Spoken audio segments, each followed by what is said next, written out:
The scout ship Eternal Victory moved through space like a silver needle threading through black cloth. Inside the ship, Commander Hyun-woo stood before the main viewing screen, watching a small blue planet grow larger as they approached. His purple skin showed the calm confidence of someone who had done this job many times before.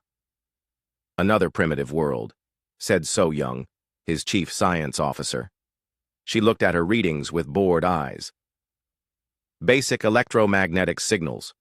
Crude, nuclear technology. They haven't even left their own solar system properly. Hyun-woo nodded slowly. In his 30 years of service to the Valerian Empire, he had seen hundreds of worlds like this one.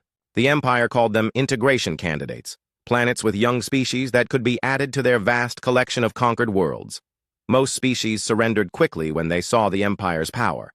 Those who didn't, well, they learned to surrender eventually. "What do we call this planet?" asked Tae-min from his communications post.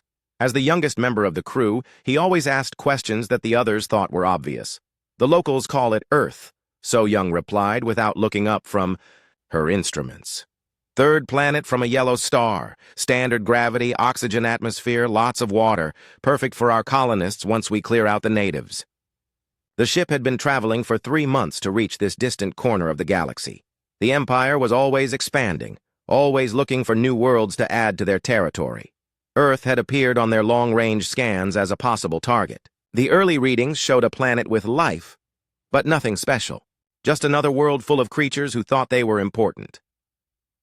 Hyun-woo walked over to the tactical display. Red dots showed the locations of the planet's military installations. There were thousands of them, scattered across the surface. But the weapons readings made him almost laugh.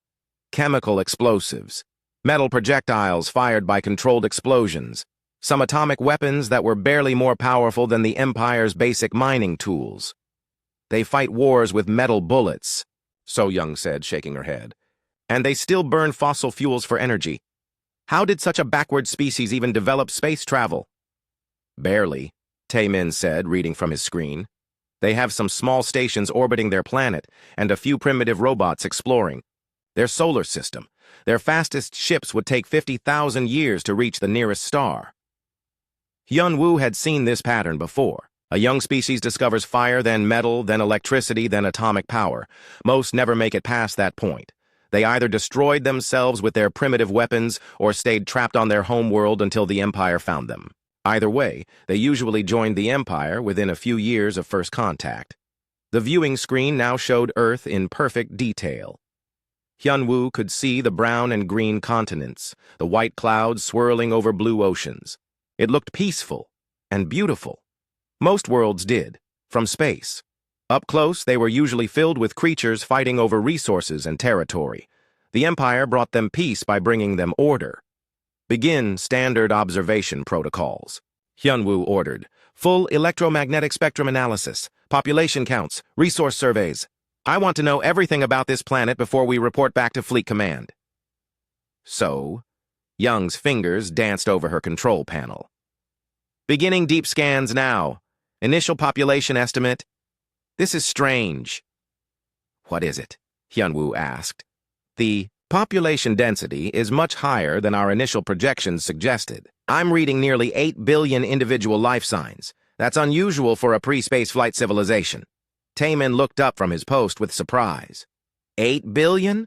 Most primitive worlds barely support 1 or 2 billion before they exhaust their resources. "These humans seem to be more efficient than most primitives," So-young said. "They've developed agriculture and medicine to support a large population. But they're still burning fossil fuels and fighting wars over territory. Classic pre-unification behavior." Hyun-woo wasn't surprised. Some species were better than others at supporting large populations. It usually meant they would provide more workers for the Empire once they were integrated. More hands to build ships, mine resources, and expand the Empire's territory. But something bothered him about the readings. The electromagnetic signals coming from Earth were incredibly dense. Most primitive worlds had simple radio communications and maybe some basic computer networks. Earth's electromagnetic spectrum was packed with signals, millions of different frequencies carrying billions of individual messages. "Tae-min, what do you make of their communication patterns?" Hyun-woo asked. The young communications officer studied his readings carefully. It's overwhelming, Commander. They have communication networks covering their entire planet. Every major population center is connected to every other population center. The data flow is enormous. So they can coordinate across large distances, So Young said dismissively. Many primitive species develop planetary communication networks before they achieve spaceflight. It's not unusual. But Tae-min shook his head. No, you don't understand. This isn't just communication. They're sharing data constantly. Scientific information, entertainment, personal messages, commercial transactions. The entire species seems to be connected in one vast network. Hyun-woo frowned. That was unusual. Most primitive species had multiple competing nations that barely communicated with each other. A planetary information network suggested a level of cooperation that was rare in pre-spaceflight civilizations. Are they unified politically? He asked. So Young checked her readings. No. They have nearly 200 separate nations. Many of them have conflicting interests, and some are actively hostile to each other. But they all seem to use the same communication protocols? Interesting, Hyun-woo murmured. A species that could cooperate on communication technology, but still maintained separate political structures. That suggested a more complex social organization than they usually encountered. Commander, Tae-min said suddenly, his voice tense. I'm detecting something unusual in their signal patterns. What kind of unusual? They're using mathematical concepts in their communications that I don't recognize, complex algorithms embedded in their data streams, and the processing power required to maintain their network. It's far beyond what their technology level should support. So Young laughed. You're reading the instruments wrong. Primitives can't develop advanced mathematics without developing advanced physics first, and their physics is clearly primitive. But Hyun-woo walked over to Tae-min's station and looked at the readings himself. The young officer was right. The mathematical patterns in Earth's communications were incredibly sophisticated, not just basic arithmetic or simple equations, but complex algorithms that seemed to be solving multiple problems simultaneously. How advanced is their computing technology? Hyun-woo asked. That's what's strange, Tae-min replied. Their individual computers are primitive by our standards, but they've connected millions of them together into a collective processing network. The total computing power is significant. Hyun-woo felt a small chill run down his spine. A species that could create collective computing networks was demonstrating a level of cooperation and technical innovation that was concerning. Most primitive species couldn't organize large-scale technological projects without unified political control. Run a full technological assessment, he ordered. I want to know exactly what these humans are capable of. For the next several hours, the crew of the Eternal Victory studied Earth in detail. What they found was puzzling. The humans had primitive individual technologies, but had combined them in ways that created surprisingly advanced collective capabilities. Their weapons were crude, but they had thousands of them. Their computers were simple, but they had connected them into networks that spanned their entire planet. It's like they're thinking as a collective, Tae-min observed. Individual humans seem limited, but when they work together, they can accomplish things that should be beyond their technological level. So Young remained unconvinced. Collective behavior is common in primitive species, insect colonies, herd animals, flock creatures. It doesn't make them dangerous, but Hyun-woo was beginning to think that Earth might be more complicated than their standard integration procedures assumed. The humans showed patterns of behavior that didn't fit the Empire's usual categories. They were primitive individually but advanced collectively. They were politically divided but technologically unified. They had limited resources but supported a huge population. Continue monitoring, he told his crew. We need more data before we can properly assess this species. As the Eternal Victory maintained its distant orbit around Earth, Hyun-woo couldn't shake the feeling that they were looking at something new, something the Empire hadn't encountered before. And in his experience, new things were often dangerous things. The Empire had conquered hundreds of worlds by following the same basic pattern. Find a primitive species, demonstrate superior technology, demand surrender, integrate the survivors into the Empire's workforce. It was efficient and predictable, but efficiency and predictability only worked when you understood what you were dealing with. and Hyun Woo was beginning to suspect that nobody really understood humanity yet. Dr. Jin-A rubbed her tired eyes and looked at the computer screen again. The readings hadn't changed in the last 5 minutes, but she still couldn't believe what she was seeing. After 12 years of searching for signs of extraterrestrial intelligence, something had finally appeared on her instruments. The Deep Space Monitor Station sat on a mountain in Chile, far from city lights and radio interference. It was one of dozens of similar stations around Earth, all connected by the global search network. Their job was simple: listen to space and hope to hear something interesting. Today, Jin-A had found something very interesting. "Woo Jin, you need to see this!" she called to her military liaison. Colonel Woo Jin was supposed to report any unusual findings to the World Defense Council, but Jin-A wanted to be sure before she started what would certainly become a global panic.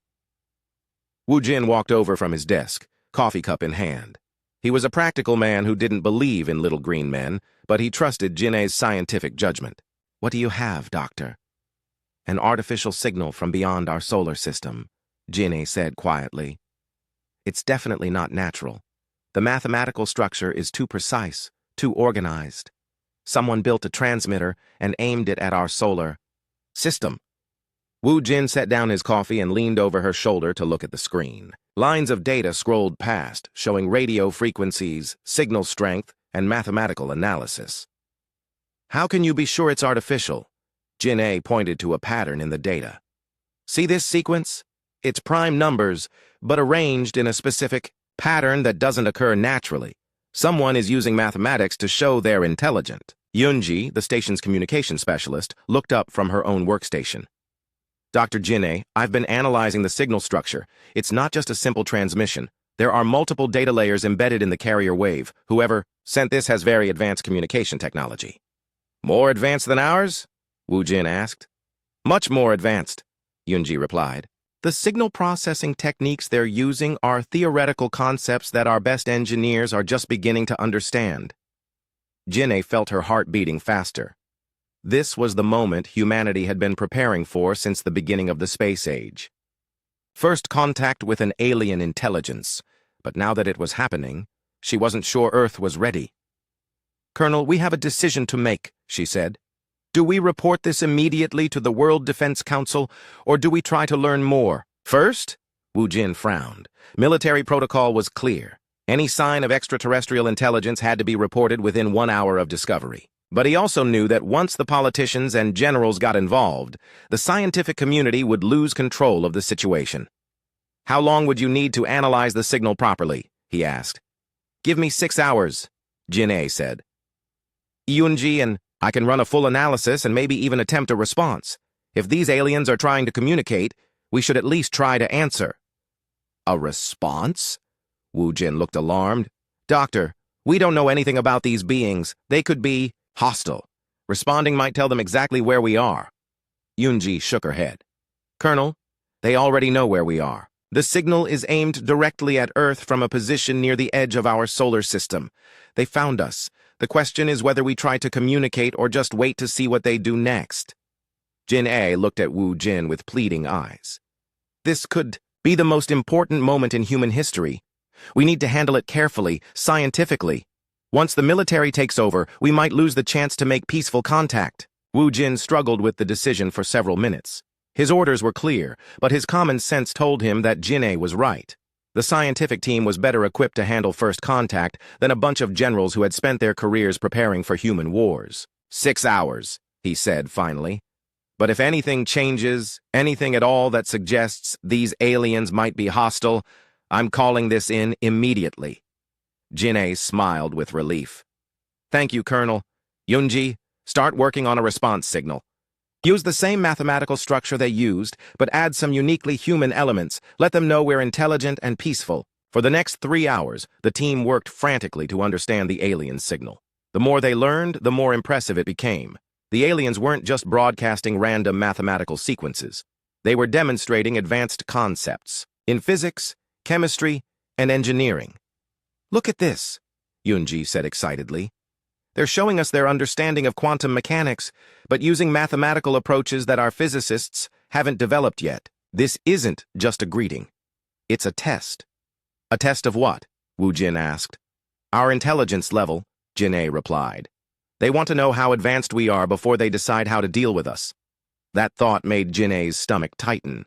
If this was a test, what happened to species that failed it? I'm ready to transmit our response, Yunji announced. I've used their mathematical framework but added some uniquely human concepts. Art, music, literature translated into mathematical form. If they're testing our intelligence, we should show them our creativity too. Do it, Jin-A said. The response signal went out at the speed of light, aimed at the position where the alien signal had originated. Now they had to wait. At the distances involved, it would take several minutes for their message to reach the aliens and several more minutes for any reply. Wu Jin paced nervously around the room. Doctor, I have to ask, what if we're making a terrible mistake? What if responding to this signal brings an invasion fleet to Earth? Jin-A had been wondering the same thing, but she believed that any species advanced enough to travel between stars would be advanced enough to be peaceful. Colonel, any civilization that can build starships has probably learned to solve their resource problems without conquering other worlds. The universe is too big and resources are too abundant for conquest to make economic sense. Tell that to human history, Wu Jin muttered. Before Jin-A could reply, Yunji's instruments came alive with new signals. They're responding, she shouted. Multiple transmissions, much more complex than the first signal. The alien response was overwhelming. Instead of simple mathematical sequences, they were transmitting what appeared to be actual scientific data. Star charts, chemical formulas, engineering diagrams, and mathematical proofs that human scientists had been working on for decades. This is incredible, Ginny whispered as she watched the data stream across her screens. They're sharing their scientific knowledge with us. Look at these propulsion system designs, these energy generation methods. This could advance human technology by centuries. But Yunji looked worried. Dr. Jin-A, there's something else. The signal is getting weaker. I think they're moving away from us. Moving away? Why would they leave right after making contact? Maybe they got what they wanted, Wu Jin said, grimly. Information about our capabilities, our location, our technology level. Maybe this whole contact was just reconnaissance. Ginny felt a chill run down her spine. Wu Jin might be right. The aliens had tested human intelligence, received a response that told them exactly what humanity was capable of, and then shared advanced scientific knowledge. That could be the behavior of peaceful explorers, or it could be the behavior of someone gathering intelligence for future use. Yunji, how much time do we have before the signal disappears completely? Maybe 10 more minutes at current signal degradation rates. Jin-A made a quick decision. Transmit everything we can about human science and technology. If they're peaceful, the information exchange could benefit both species. If they're hostile, they probably already know everything important about us anyway. For the next 8 minutes, Earth's Deep Space Monitor Station transmitted humanity's scientific knowledge to the alien ship.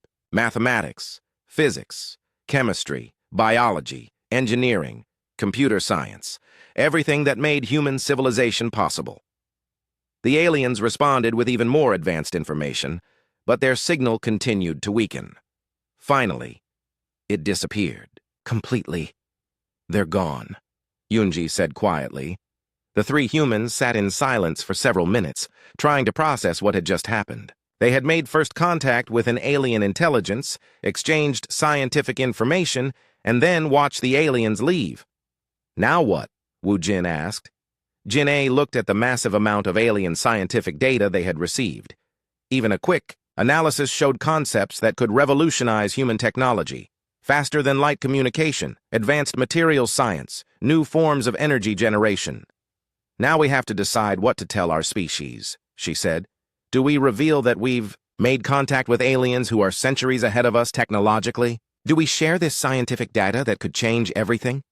And do we prepare for the possibility that they might come back with friends? Wu Jin was already reaching for his secure communication device. I'm calling this into World Defense Council. Humanity needs to know what just happened, and we need to start preparing for whatever comes next. Jin-A nodded sadly. The scientific moment was over. Now came the political and military complications, but she couldn't shake the feeling that the aliens' departure wasn't the end of the story. It felt more like the beginning of something much larger and much more dangerous. "Yunji, start analyzing everything they sent us," she ordered. "We need to understand what we're D." The emergency session of the World Defense Council began at exactly 8 a.m. Geneva time. Representatives from every major nation sat around the circular table, their faces showing various levels of disbelief, fear, and excitement. Chairman Dong Hyun called the meeting to order with a simple statement that changed everything. "Ladies and gentlemen, we are no longer alone in the universe." The room erupted in dozens of different languages as representatives demanded details, proof, and explanations. Dong Hyun raised his hand for silence and nodded to Colonel Wu Jin, who stood at the front of the room with a thick folder of documents. 18 hours ago, our Deep Space Monitor Station in Chile detected artificial signals from beyond our solar system, Wu Jin began. Dr. Jin's team confirmed that the signals were created by intelligent beings using advanced technology. They initiated communication with the alien source and exchanged scientific information for approximately 47 minutes before the aliens departed. The French representative leaned forward. "You're telling us that Earth's first contact with aliens was handled by 3 people in a radio station? Without government approval or oversight?" The situation developed too quickly for normal protocols. Wu Jin replied. "Dr. Jin's team made the best decisions they could under unprecedented circumstances." Dong Hyun stood up. "The question now isn't whether we handled first contact correctly. The question is how we prepare for what comes next. Because according to the analysis, these aliens will almost certainly return." Mi Kyung, the head of military technology research, opened her laptop and projected images onto the room's main screen. "The scientific data the aliens shared with us is centuries beyond our current capabilities.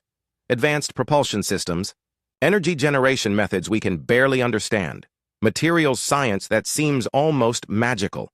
This level of technology suggests a civilization that could easily destroy us if they chose to, or help us," said the Brazilian representative hopefully.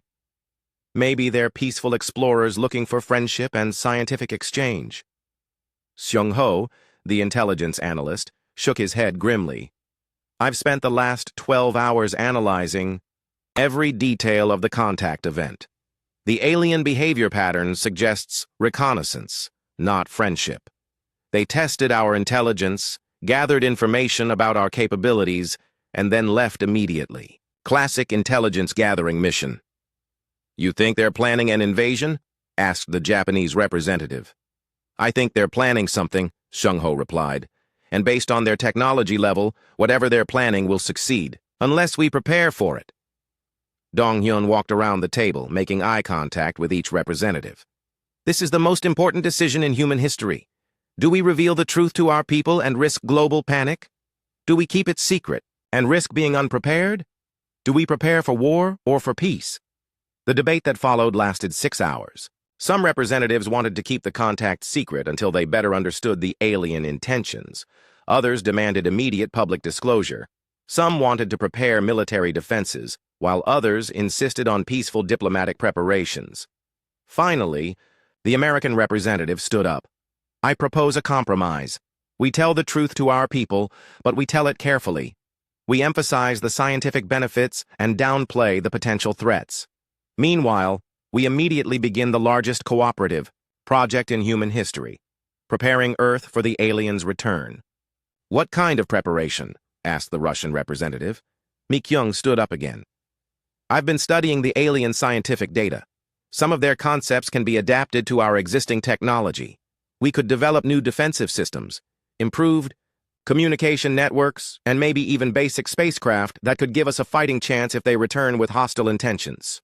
"How long would such a project take?" Dong Hyun asked. "With full global cooperation and unlimited resources? Maybe 18 months to develop significant defensive capabilities, 5 years to become truly competitive with their technology level." Seung-ho added his analysis. "Based on the aliens' departure vector and estimated speed, I calculate they'll return to their home system and report their findings. If they decide to take action against Earth, they could return with a larger force in 6 to 12 months. The room fell silent as the implications sank in. Humanity had less than a year to prepare for the possible return of beings who possessed technology that seemed almost godlike by human standards. "We need unanimous agreement," Dong Hyun said quietly. Every nation, every resource, every brilliant mind on Earth focused on one goal, making sure humanity survives what's coming. Over the next 2 days, the representatives worked out the details of what they called Project Vigilance. Every major nation would contribute their best scientists, engineers, and resources to a crash program aimed at developing Earth's defensive capabilities. The alien scientific data would be shared freely among all participating nations. Traditional military and economic rivalries would be temporarily set aside. The public announcement came on a Thursday morning. Every television station, radio network, and internet service on Earth carried the same message simultaneously. Dong Hyun spoke for all of humanity. People of Earth, we are not alone. Yesterday, our scientists made contact with an intelligent species from beyond our solar system. This contact was brief but significant. We have learned that the universe contains civilizations far more advanced than our own. We do not know if these beings are friendly or hostile, but we must prepare for either possibility. The global reaction was unlike anything in human history. Some people panicked, some celebrated, some prayed, but most did something that surprised even the planners of Project Vigilance. They volunteered to help. Within a week, millions of people had contacted their governments asking how they could contribute to humanity's preparation. Scientists abandoned private research to work on defensive technologies. Engineers quit profitable jobs to join government projects. Students changed their majors to study fields that might help defend Earth. Mi Kyung found herself in charge of the largest research project ever attempted. Laboratories on every continent worked around the clock to understand and adapt alien scientific concepts. The first breakthrough came just 3 weeks after the announcement. We've successfully created a small-scale version of their gravity manipulation technology, she reported to the council. It's crude and inefficient, but it proves the concept works. We could use this to build spacecraft that don't need chemical rockets. More breakthroughs followed rapidly.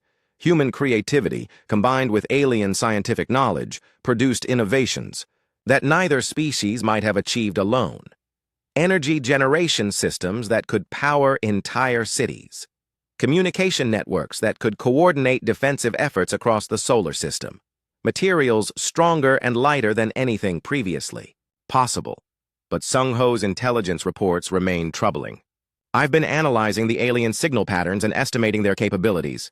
If they return with a military force, they could have weapons that could destroy cities from orbit. Our best defensive preparations might not be enough. Then we don't fight them conventionally, Mi Kyung said. We use humanity's greatest advantage, our ability to think in ways they probably can't predict. What do you mean? Dong Hyun asked. Most advanced civilizations probably solve problems systematically, logically, efficiently. Humans solve problems creatively, unpredictably, sometimes irrationally. If these aliens are as advanced as they seem, they've probably never encountered a species that thinks the way we do. Over the following months, Project Vigilance developed along 2 tracks. The first focused on building the most advanced defensive systems possible using adapted alien technology. The second focused on developing uniquely human approaches to problems that aliens might not expect. Traditional warfare concepts were abandoned in favor of tactics that emphasized surprise, creativity, and the willingness to take risks that logical beings might consider insane. If humanity couldn't match alien technology, they would try to confuse and outmaneuver alien thinking. We're not trying to beat them, Mi Kyung explained to her team. We're trying to convince them that conquering humanity would be more trouble than it's worth. As the months passed, Earth transformed.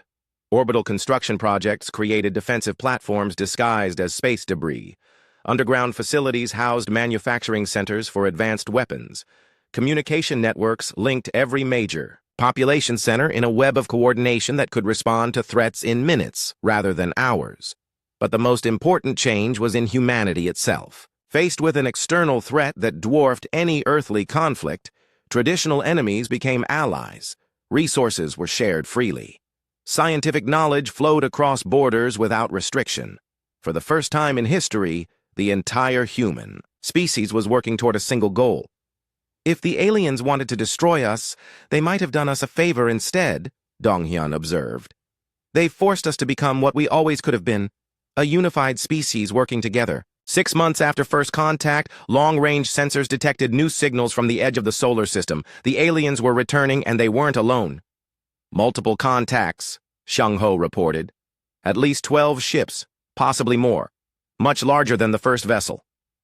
Human. Fleet Admiral Kyung-soo stood in the command center of the battleship Imperial Justice, studying the holographic display of the Valerian Empire's newest conquest target. Earth hung in the center of the projection like a blue jewel, surrounded by tactical data and projected invasion routes. "Tell me again why we need 12 ships for this primitive world," he said to Imperial strategist Young Mi. Young Mi touched her control panel, and the hologram zoomed in to show Earth's continents. Red markers indicated military installations, population centers, and strategic targets. The initial reconnaissance by Commander Hyun-woo revealed a larger population than expected, Admiral. 8 billion individual life forms across multiple continents. Standard pacification protocols suggest overwhelming force to minimize resistance. 8 billion primitives with metal weapons, Kyung-soo said dismissively. Our smallest ship could glass their entire planet from orbit. Why not just demand surrender and save ourselves the effort? Fleet doctrine requires demonstration of power before negotiation, replied Chan Woo, the veteran ground commander. His scarred face showed the results of 40 years spent conquering worlds for the Empire. Once the primitives see our capabilities, they usually surrender quickly. The few that don't, well, they serve as examples for the others. Kyung-soo nodded approvingly. The Empire had perfected the art of conquest over 1,000 years of expansion. Find a primitive world, demonstrate superior technology, demand submission, integrate useful survivors into the Imperial workforce. Quick, efficient, profitable. What did Hyun-woo's report say about their technology level? He asked. Young Mai pulled up the relevant data. Chemical rockets, nuclear weapons, basic electronics. They have planetary communication networks but no faster-than-light capability. Standard pre-spaceflight civilization. The only unusual feature was their population density and communication complexity. Meaning, they seem more cooperative than most primitive species. Extensive information sharing, coordinated global projects, but that could work in our favor. If their leaders surrender, the entire species might follow. Chan Woo frowned. Admiral, I request permission to review the full reconnaissance data. Something about this mission feels different. Different how? Kyung-soo asked. Most conquest targets are either unified empires or fragmented tribes. According to the report, these humans have nearly 200 separate nations, but somehow coordinate complex technological projects. That's an unusual combination, Young Mai waved dismissively. Primitive social organization is often inconsistent. Some species develop advanced cooperation in certain areas while remaining fragmented in others. It doesn't affect the basic conquest strategy, but Chan Woo wasn't satisfied. I'd like to see the detailed sensor readings from Hyun-woo's mission. The preliminary reports seem incomplete. Commander Hyun-woo is a competent officer, Young Mi said coolly. His reconnaissance was thorough and professional. The humans are exactly what they appear to be, a numerous but primitive species ripe for integration into the Empire. Kyung-soo ended the discussion with a gesture. We have our orders from the Imperial Council. Pacify the human world, establish orbital control, eliminate resistance, begin integration procedures, standard operation. But privately, Kyung-soo was slightly annoyed by the mission. Conquering primitive worlds was work for junior officers and training fleets. Someone of his rank should be leading campaigns against dangerous enemies, not overseeing the subjugation of creatures who fought with chemical explosives.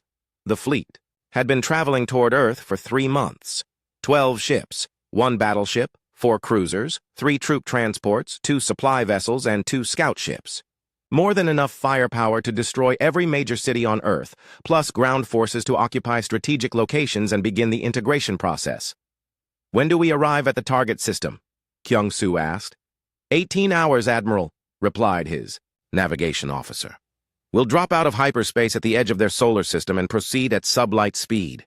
Standard intimidation approach. Let them see us coming so they have time to panic before we demand surrender.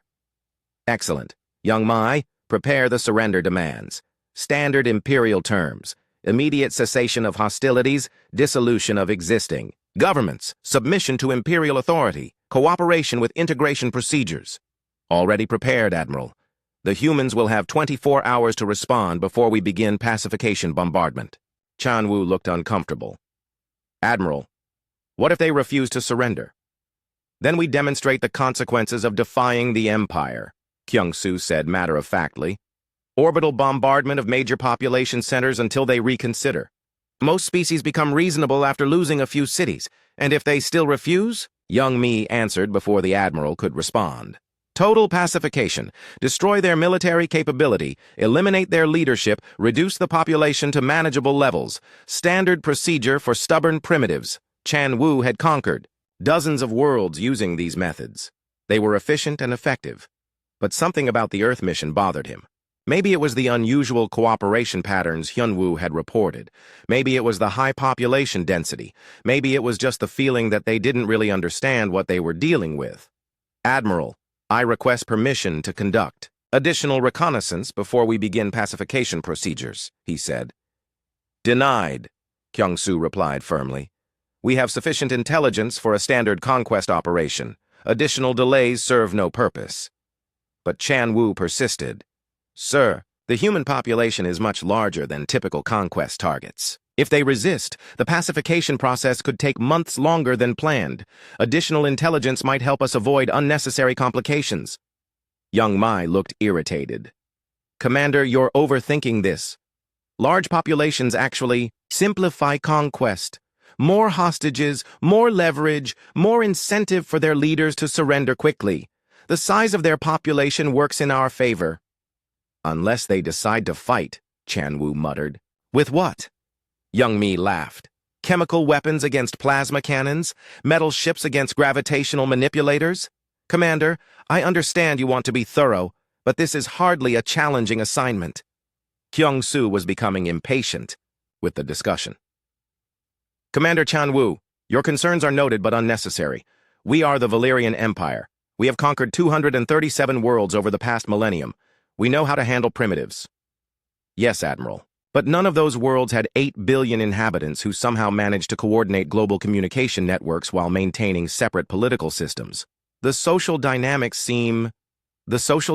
are irrelevant, Young Mi interrupted. Social organization doesn't matter when faced with superior technology. These humans will surrender or die, just like every other primitive species we've encountered. Chan Wu fell silent, but his unease remained. In 40 years of conquest, he had learned to trust his instincts. Something about Earth felt wrong. Not dangerous exactly, just unpredictable. Prepare for system entry, Kyung-Soo announced. All ships to battle stations. Deploy in standard intimidation formation. Let's show these humans what the Empire looks like. As the fleet prepared to drop out of hyperspace, Chan Wu made a private decision. Regardless of orders, he would conduct his own intelligence assessment once they arrived at Earth. Better to be overly cautious than caught off guard, but Young Mi was supremely confident. The Empire's conquest procedures had been refined over centuries of successful campaigns. Primitive worlds always followed the same pattern. Initial shock at Imperial technology, desperate attempts at resistance, gradual realization of futility, eventual surrender and integration. Earth will be just another addition to the Empire, she told her staff. Probably easier than most, given their large population and cooperative tendencies. We'll be home within 6 months. As the Imperial fleet approached Earth's solar system, none of its commanders suspected that they were about to encounter something the Empire had never faced before. A primitive species that had spent 6 months preparing for their arrival. The Imperial Justice and its escort ships dropped out of hyperspace and began their approach to Earth, confident that they were beginning another routine conquest operation. They couldn't have been more wrong. Commander Hae-Won stood in the command center of the orbital defense platform New Sol, watching 12 alien ships approach Earth like silver daggers cutting through space.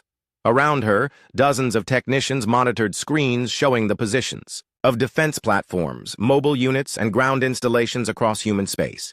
Contact in 47 minutes, reported her tactical officer. They're maintaining standard approach vectors, no attempt at concealment or surprise.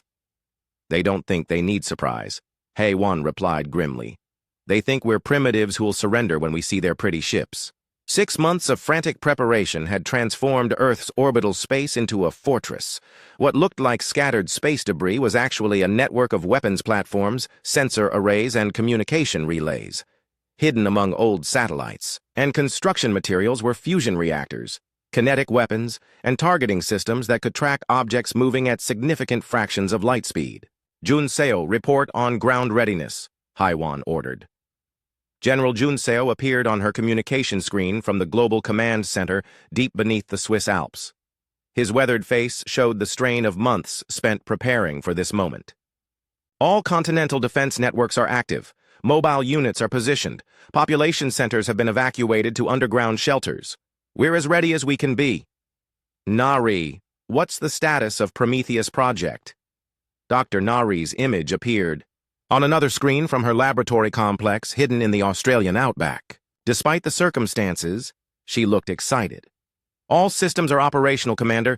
We've successfully adapted their gravity manipulation technology to our weapons platforms. Not as elegant as their version, but it should be effective. Haiwan nodded. Project Prometheus had been humanity's most ambitious attempt to level the technological playing field. Using the scientific data from First Contact, human engineers had developed weapons and defenses that combined alien physics with human creativity. The results were crude but potentially devastating. Incoming transmission from the alien fleet, reported the communications officer. Put it on main screen. The image of a purple-skinned humanoid appeared, wearing elaborate military decorations. His expression showed the bored confidence of someone who had done this many times before. Primitive inhabitants of the third planet, the alien said in accented but understandable English. I am Fleet Admiral Kyung-Soo of the Valerian Empire. Your world has been selected for integration into Imperial territory.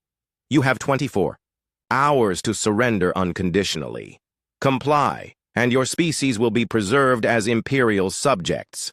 Resist and face the consequences of defying the Empire. The transmission ended abruptly. Junseo's voice came through the speakers. Arrogant bastard didn't even wait for a response. He doesn't expect one, Haiwan replied. Except surrender. Nari, any analysis of their transmission technology? Very advanced, Nari said. They're using quantum entanglement for instantaneous communication across interstellar distances. But I noticed something interesting in their signal patterns. Their technology is highly efficient, but also highly standardized. Everything follows precise mathematical protocols. Meaning they probably approach all problems systematically. They expect logical, predictable responses to their actions. They might have trouble adapting if we behave illogically. Haiwan smiled grimly. Human military history was full of victories won through unpredictable tactics. If the aliens expected logical responses, humanity would give them chaos instead. All units, begin implementation of Plan Madness, she ordered.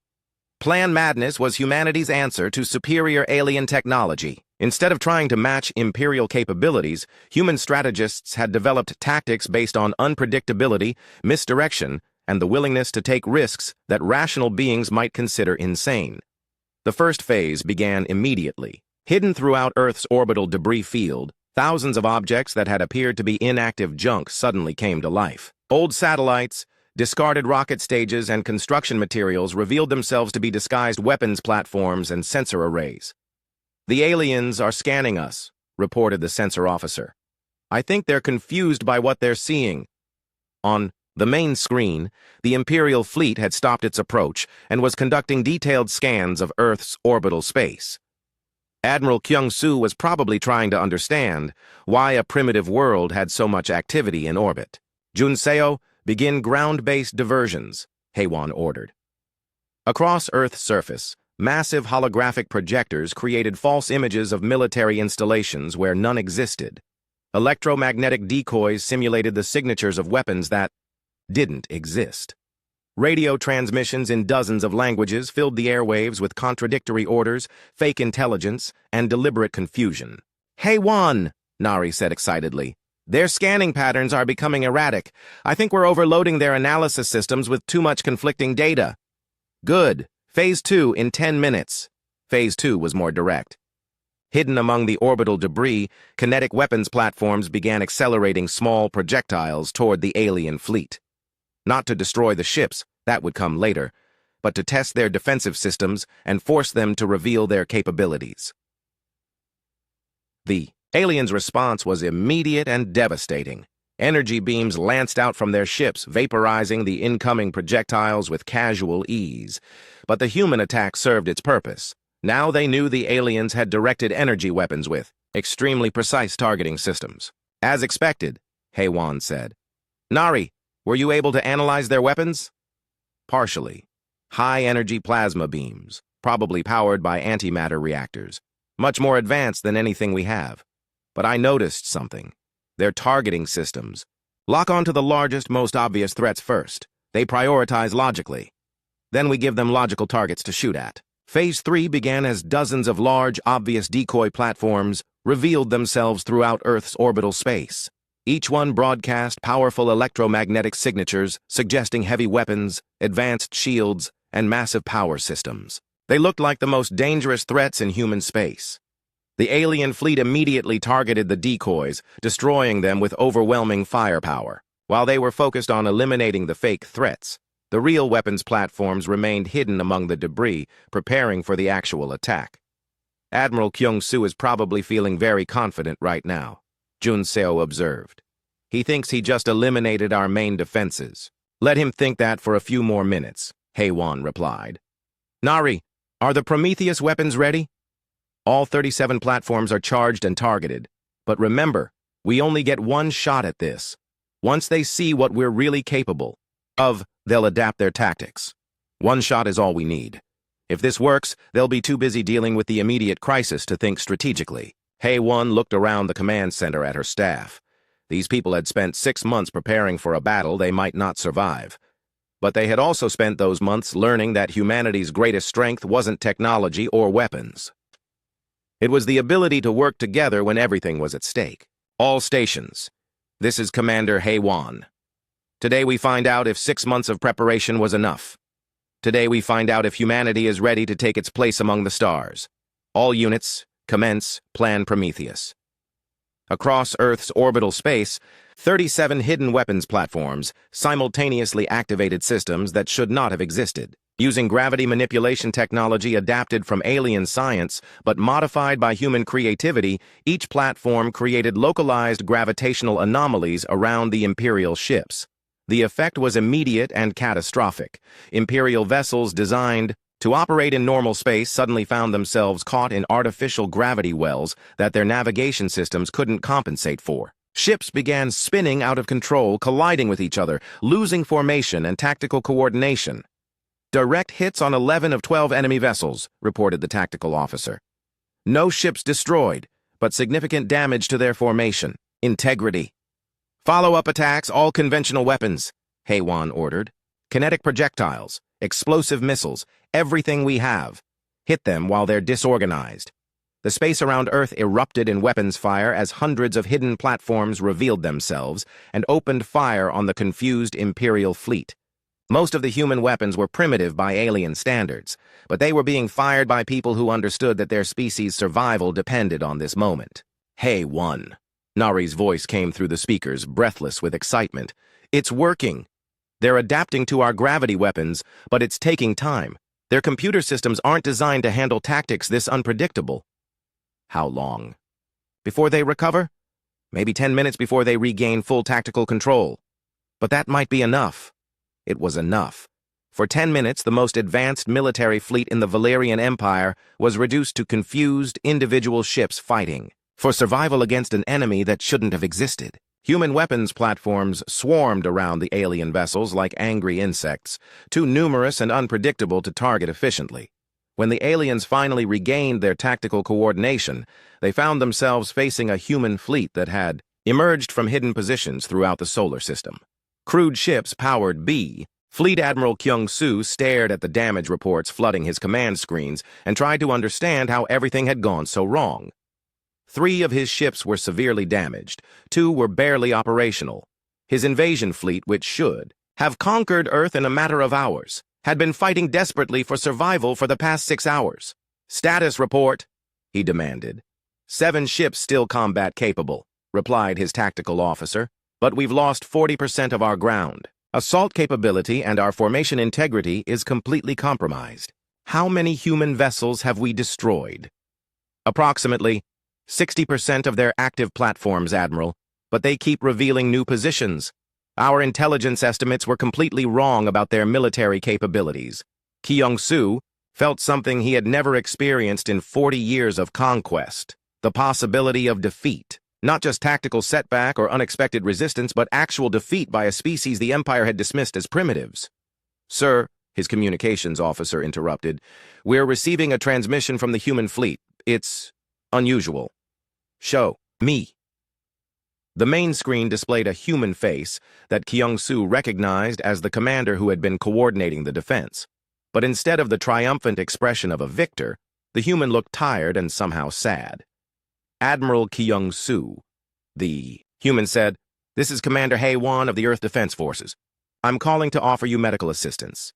Kyung-soo blinked in confusion. Medical assistance? Our sensors show that several of your ships have suffered life support failures. We're prepared to provide emergency medical aid to your wounded. Personnel! No conditions, no demands. Just help for people who need it. The Admiral looked around his command center at his stunned officers. In the Empire's history of conquest, no defeated enemy had ever offered aid to Imperial forces. The concept was so alien that he couldn't immediately process it. Commander Chan Woo, he called to his ground forces leader, who appeared on a side screen from one of the damaged ships. What do you make of this? Chan Woo's scarred face showed deep thought. Admiral, I've been analyzing their battle tactics. For the past 6 hours, nothing they've done follows standard military doctrine. They're not trying to destroy us completely, they're trying to convince us to leave. Explain. Look at their targeting patterns. They could have focused all their firepower on 1 or 2 ships and destroyed them completely. Instead, they've damaged all our ships but avoided our life support systems and crew quarters. They're trying to disable us, not kill us. Young Mi, the Imperial strategist, appeared on another screen from the medical bay where she was being treated for injuries. It's a psychological warfare tactic. Make us doubt the wisdom of continuing the attack by showing mercy we don't expect. But Sang Min, a human diplomatic specialist, had just appeared on the main communication channel. His voice was calm and reasonable. Admiral Kyung-soo, my name is Sang Min. I represent Earth's diplomatic corps. We'd like to propose a temporary ceasefire while we tend to your wounded and discuss the situation.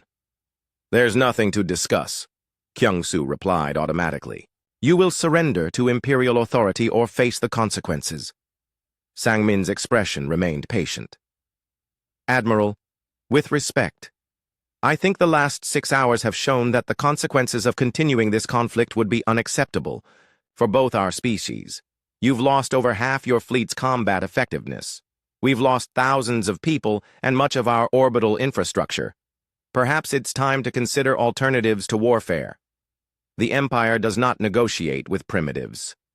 Then, don't negotiate with primitives, Sang Min said calmly. Negotiate with equals. The word hit Kyung-soo like a physical blow. Equals. In the Empire's 1,000-year history, they had never encountered another species they considered equal. Every other civilization had either been more primitive than the Empire or so advanced. That contact was impossible. You are not our equals, he said, but his voice lacked conviction. 6 hours ago, you would have been right, Sang Min admitted.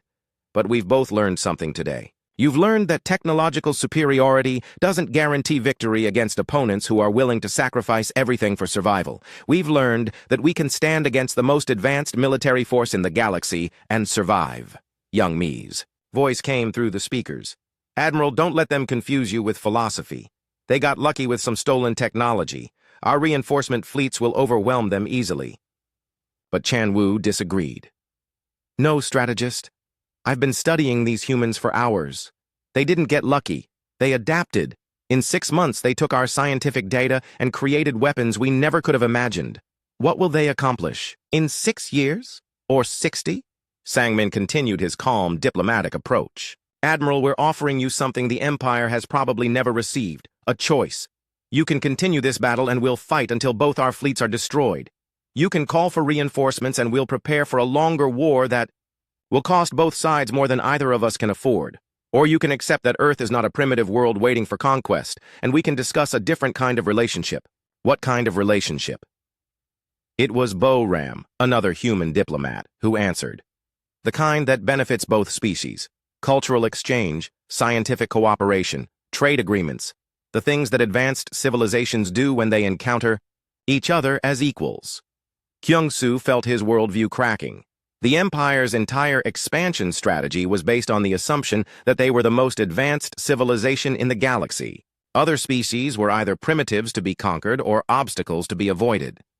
The idea of cooperation between equals was not just foreign, it was impossible within the Empire's conceptual framework. "I need to consult with Imperial Command," he said finally. "Of course," Sang-Min replied. "We'll maintain the ceasefire while you consider your options, and our medical teams are standing by if you change your mind about accepting assistance." The transmission ended, leaving Kyung-Soo alone with his thoughts and his shattered assumptions about how the universe worked. "Admiral," Chon-Woo said quietly, "I've been thinking about something. In 40 years of conquest, we've never encountered a species that offered to help their enemies.